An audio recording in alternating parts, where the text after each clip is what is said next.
Thanks for listening to Westplex Talk. Find out more at westplextalk.com. Now, it's back to the two guys who were described by talk show expert Jeff Allen from News Talk STL as the best talk duo he's heard since Charles Jaco and Peanuts the Squirrel. It's Brad and John. John, you like that one? Did you hear that one? I did hear that one. That's a direct quote from Mr. Jeff Allen, radio icon. Right. Charles Jaco and Peanuts the Squirrel. For those of you who don't know, do you know the Peanuts the Squirrel story? Yeah, I've seen this, and it was quite the hubbub, right? It is so bizarre. It's this dude. Well, what did he, was it a squirrel that was injured or something like that? He nursed it back to health, and then he put up, it had its own YouTube channel. Wasn't that the deal? It was. And so the state of the county he's in essentially said, you can't have a squirrel. That's considered vector or whatever they're considered. That's considered to be, a, what do you call that? A non-domestic. Could share the vector. Yeah. I mean, it's a public health risk. Right. It's a public health risk. So they go to the guy's place and they get Peanuts the Squirrel, and they kill Peanuts the Squirrel to check him for rabies. I'm going like, come on, this can't be. Once again, this is government at its best. We have all these problems. Imagine if that happened to St. Louis, and imagine if that happened to the city of St. Louis, and all the crime and everything like that, and they're concerned about Peanuts the Squirrel. You know what I'm saying? Yeah, absolutely. I mean, that's where the priority should be. Oh, my God, bizarre. Okay, on Sunday. This is Tuesday. Sunday, I get all these texts from all these different politicians, and I reply back to them. I know most of them are generated by bots and things like that, and I reply back to them, hey, if you want to get elected, why don't you buy some advertising time on my radio station? So I did that with a text I got Sunday late afternoon, early evening from Elad Gross. Is it Elad? Elad Gross, okay?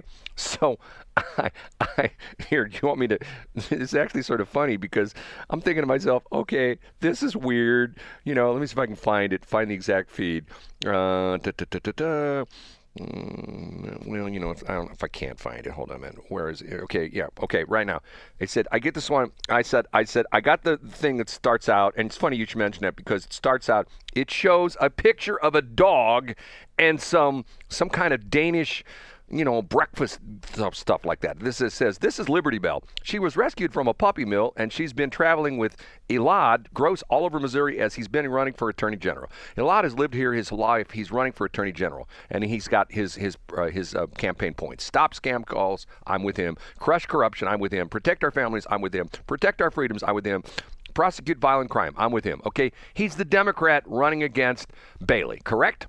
That's correct. So I text back my standard answer. Why don't you buy some ads on my radio stations? That was at 1:25. At 4:18, we did buy some radio ads. Which ones are your radio stations? I said KSOQ, Westplex 107 and Crab, locally owned and operated by me. And I said, there's still time to buy ads, and your money stays in Missouri and doesn't go to one of those corporate out-of-town conglomerates. I'm Brad. So I get the response at 6:33 on Sunday. Really? Please call Elad's, say it again. Is it Elad? Oh, Elad. Elad sell directly, and he gives a number. He's the one making the buys. Call him, Brad. He's home now. So I'm thinking to myself, okay, it's late on a Sunday. This might be a scam. I'm not going to call him on Sunday night, but I'll call him on Monday morning. So I call him, and sure enough, it's him, and he answers the phone. And I go, hey, I got this. Oh, I know my campaign workers told me you would call. And I say, well, it's sort of late. He says, I'm ready. Shoot me a proposal. So I'm out driving, going someplace to drop something off. And I go back to the office. I knock out a proposal, and I send it to him. And he okays it, sends me a commercial, sends me all the NAB paperwork, which is like, God, this guy's good at this. Sends me the payment, and he's on the air. And I'm wow, way to go, Brad. Well, but the crazy part of this is, you just heard in the last break we had the ad on there for Ann Wagner, and thank you, Mr. Cook. You know who I'm talking about, Chris Cook, who is he's like chief of staff or something like that. Yeah, he runs the show over there. Who made a buy with us, and it's mainly appreciated. But here we go once again.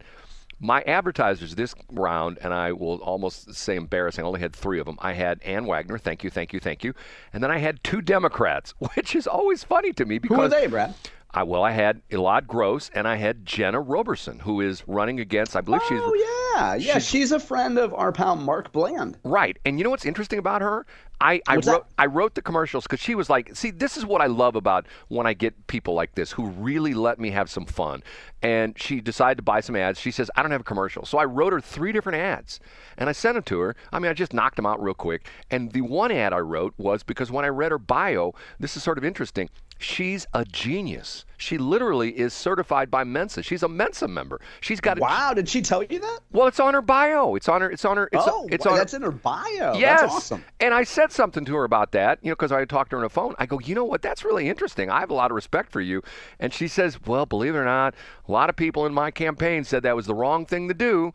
And I said, because in other words, people go, well, she's a Bradyac. We don't want her. You know how some people are not happy about it. But yet we will more than, like the Democrats will more than be happy to say, well, look, we got Barack Obama, he's a genius. We got Bill Clinton, he's a genius. We got Donald Trump, he's a dumb donkey, you know what I'm saying? So Anyway, I wrote one of the ads talking about, and it was sort of cute, and she loved it. And literally, she goes over to one of her friend's house that has a podcast studio, and that night she records the ads, and the next morning she sends them to me. And I'm going like, God, why is it that to the point, and this happens almost every election cycle.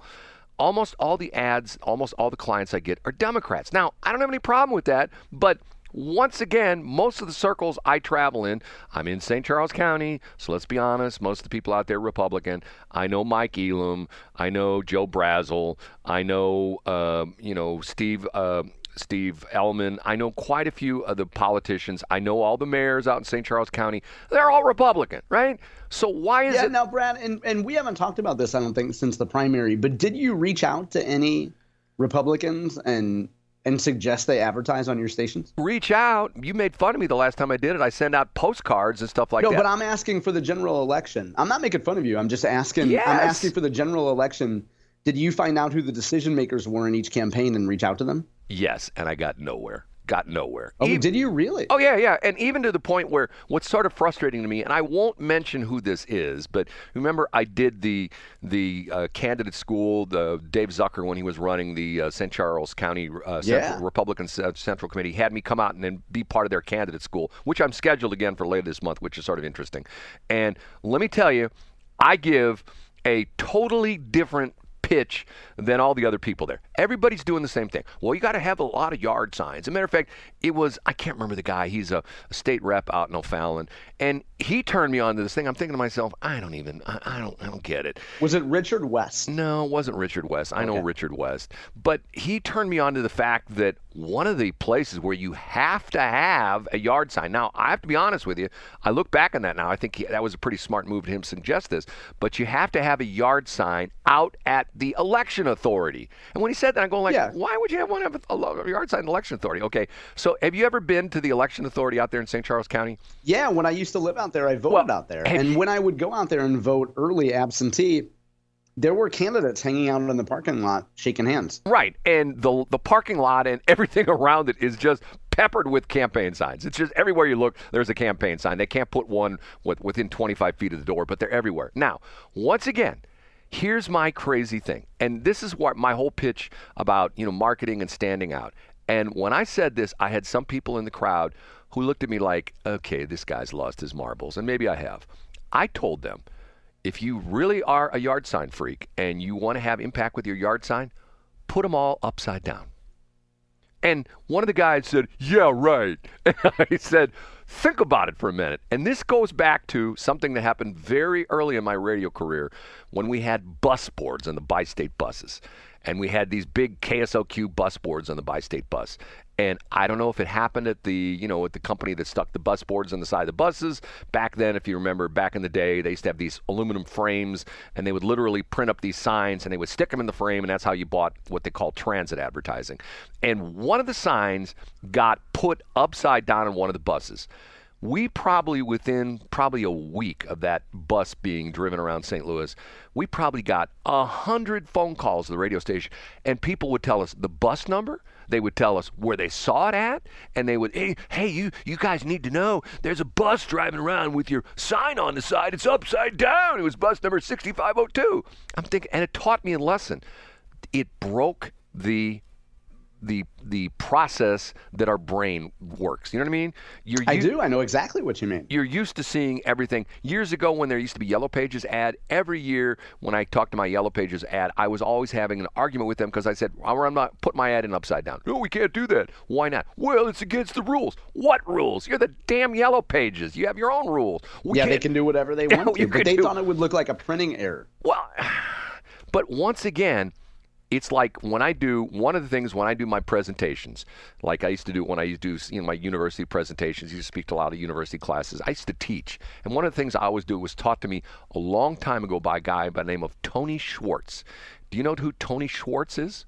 I don't know. Tony Schwartz is the guy who was the political broadcast guru back in the 60s and 70s, and actually early into the early 80s. And he did these very simple ads. And I still remember the guy. He had this guy, and the guy did all of his voiceover work. I believe the guy's name was Bob Marcato. And the ads were like, I can't do a Bob Marcato. He had this beautiful, deep voice. And he would say like, hey, you want things better, right?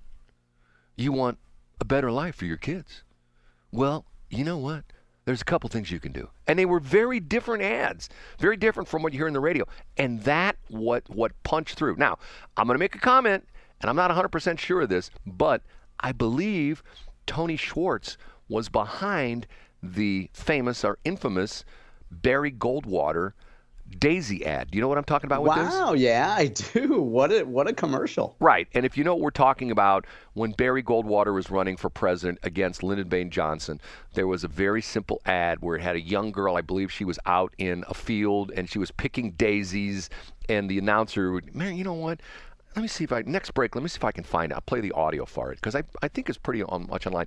And the message was, whose finger do you want being able to blow up the world? Yes. And what happened was that she's a young girl, she's out in the field, and then all of a sudden they show a picture of these nuclear blast, which is like devastating everything around it. And that was the idea, because Goldwater was somewhat of a hawk, and Johnson at the time was not. But the irony of that situation was, who kept the Vietnam War going? It was Lyndon Baines Johnson. And matter of fact, if anything, that was his ultimate demise, because he did not run for re-election in 68, because by that point in time, he'd become so unpopular because he was associated with the war, he bowed out of the race, and that brought in, guess who? Richard Nixon, who was elected in 68 and then started his office in 69. How's that for Brad's morning history class? That connects really well. And just to think we started with Elad Gross. Right. But see, the interesting thing about it was, the thing that got my attention when I got that text and you made that comment about his dog, I'm thinking to myself, okay, once again, what a great idea. I mean, it's like a prop. Yeah, let's be honest, it's a prop. But the idea being is, when I got this text, I see this, you know the picture, you know what I'm talking about? No, but Elad takes the dog on the campaign trail when he did Scott Fawn's show a couple weeks ago, when he brought the dog on set with him.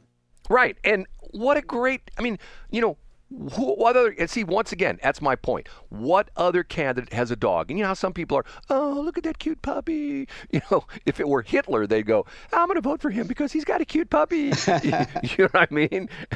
And here, let me see if I'll send you the picture of the dog. This is one. And once again, it's a cute little picture, and a dog's a cute little dog, and he got the dog at a pound at a rescue center, right? Isn't that the deal behind it?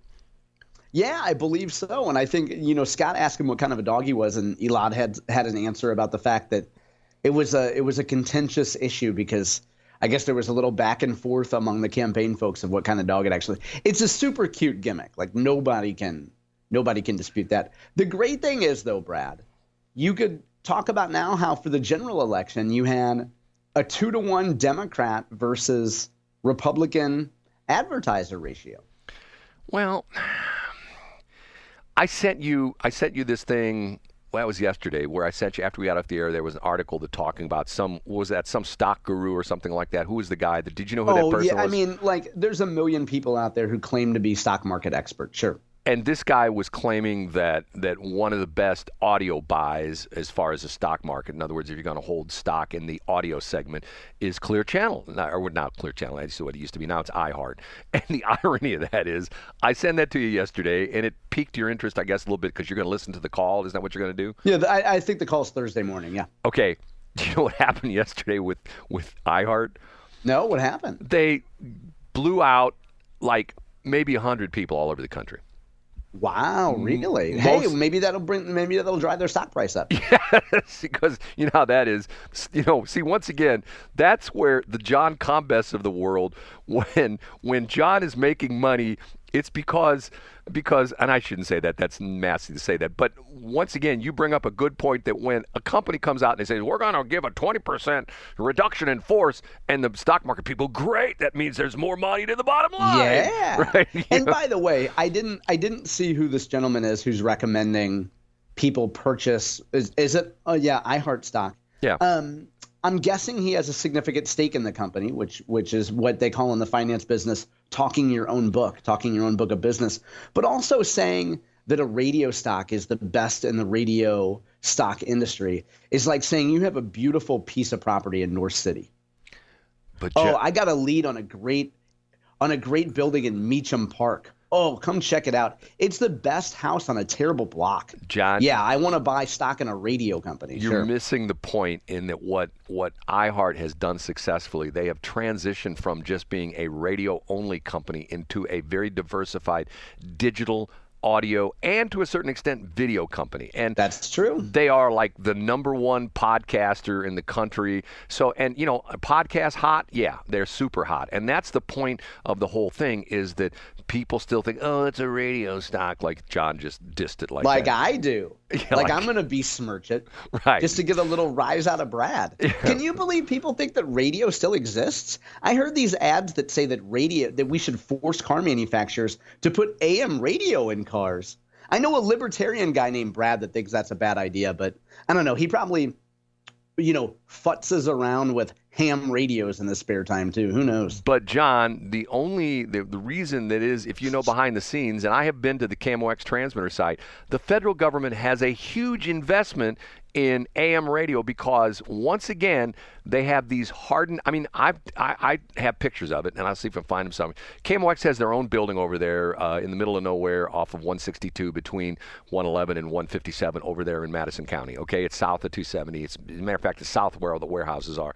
And the federal government came in and built a duplicate transmitter site that is hardened to the point where it's hardened against nuclear blasts, for the idea being that when the stuff hits the fan, and let's look in North Carolina, when the stuff hit the fan, the cell system went down. The internet went down. The only communication was primarily, and my son told me about this, and he turned me on to this, ham radio operators. So the idea being is you have a very unsophisticated transmission system, which essentially is AM radio. Actually, it's actually very sophisticated because it's very complicated to do AM properly. But you have a system that the federal government has installed all over the country that if we had a real meltdown, people could grab their little AM radios and listen to what they should be finding out about what's going on, because the internet would be down, power would be off, no cell phone, none of that. Telephones wouldn't work. And once again, you resort back to basic AM radio. That's the whole concept behind this. It's not the far. I get it. You need AM radio, and you need the Real Talk Radio app on your phone. That's what I heard. I heard you need to tap that app. That's their catchphrase. Brad, tap that app. Have I successfully baited you on Election Day, Brad? You could have told me, you could have said that nobody shows up for my rallies, and I would have jumped onto that really hard, right? Yes. Okay. Thanks for checking out the Brad and John Show podcast. This segment of the show is brought to you by John Combest's book, Stalking, Harassment, Internet Trolling, A Guide to Recovering and Rebuilding After Online Attacks. It's a great reference if you've ever been the unfortunate target of a social media attack. It's available on Amazon. Just search John Combest. That's C-O-M-B-E-S-T, John Combest, and the book will show up in your search results. Now it's time for another segment of the Brad and John Show. Can you handle it?